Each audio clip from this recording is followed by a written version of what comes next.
على وحوي فضودادا إلهي وحينا سي سبحانه وتعالى maskaxdani aad bay u yartay jidhkeena marka lagu miisaamo bay yiraahdaan waa 2.5% wasniga jidhka waxay yiraahdaan waa 1330 gram meelahaas bay ku tilmaamaan isku celcelintu kiilo iyo xogaa yar weeyaa maskaxda kugu jirta haweenkana bay yiraahdaan raggu 40 gram buu ka weeyay yani isku celcelinayana 40 gram bay ka miisaan yariyeen maskaxdaasi waxay isticmaashaa baa la yiraahdaa jidhku waxaad oxygen neefsato oo dhan dib u jiido rubuc kamida kaligeed baa cunta allaaliya waxaad oxygen cabto rubuc kamida maskaxdaas cabta maskaxda waxa ku jira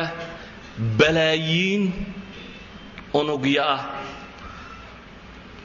maskaxda inugu jirta waxay yiraahdaan 22 decimeter decimeter ka taqaanay centimeter ma hoos uga sii kac decimeter 22 decimeter oo murabbac ah yani square ah 22 decimeter intuu leegi somewhat meelahan buu leekaanaya waa wax aad u yar centimeter waa decimeter 22 decimeter oo square oo maskaxda bini aadamka ka mid bay yiraahdaan waxa ay qaadi kartaa 20 milyan oo volume ama book inta ku qoran bay qaadi kartaa ما هو مالينيسا إن أود أنت على قاد وضعته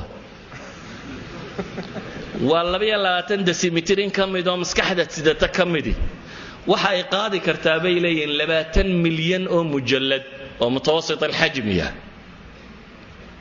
وحي كنت المامان مثلا أحد العلماء